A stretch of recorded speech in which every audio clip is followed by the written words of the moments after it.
Hello everybody. So, as promised, today I have here my scoreboard based system for having a King of the Hill type map. So, big basis to this is these long detectors on the side, as I call them. We also have an upper timer, a lower timer, and a bit of game circuitry.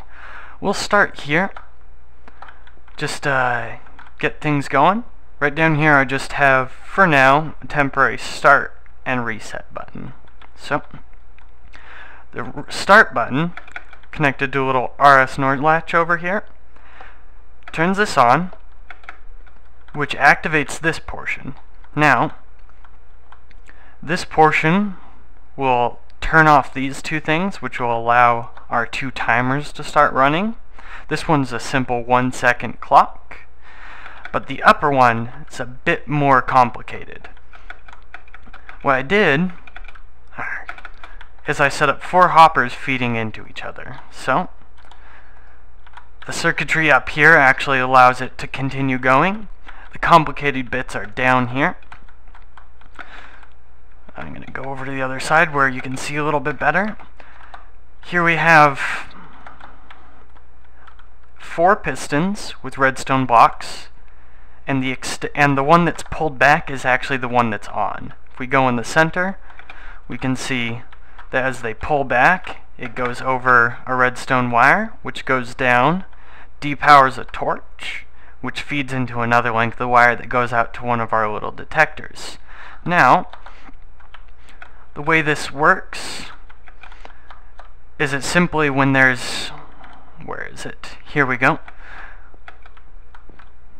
When the hopper is partially full, it'll send out the signal, goes into this block, and powers this piston next to it, as well as it goes around,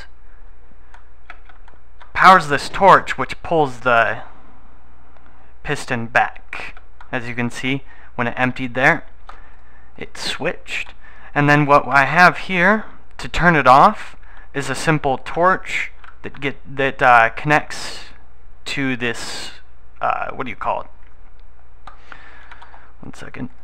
Connects to another repeater to lock it. So if I go up here and I shut this off, you'll see that it'll power that repeater, which locks that one, including all the rest of them. Now that's really important because what it does, it allows this to continue counting down, so every round you start will always have a full minute and a half. So that's how that works, and it's really important that that works like that, because then otherwise you'd start rounds where you only have 30 seconds or otherwise. Now, onto this portion, I actually have some things to set up as well, just to, make things prettier, as well as actually get the commands in, because I'm waiting for team commands. However, we'll go over to this one that's off. As you can see, wire goes along here. What it does is power this repeater, which goes into the side of a comparator. What that means is this one, as well as the one on the other side, lock the comparators if they're on, so that no matter what, the signal output from this will always be less, because these ones are team-based, and I've set it up to actually have teams of 8. Now, as you can see there, that one's locked, so anything between 1 and 8 won't work here. Now, if we go over here to this one where it is unlocked, you see that every second this pulses, and actually pulses on both of these blocks here. What that does is every second it'll actually check to see, there's no command in here yet, but it'll actually check to see if there's the players exist within one of the hills, and that's why there are 4 blocks for 4 separate hills. Right now it's just a sequential order thing. I could actually set up some circuitry some other time to randomize it, but for now I just want them in order.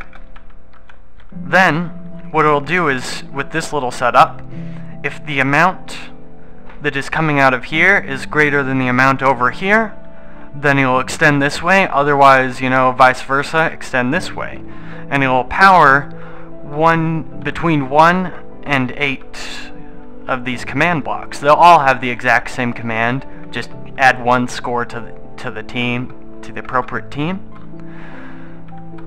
But that will actually set up so that, you know, like I said, when we have the other ones.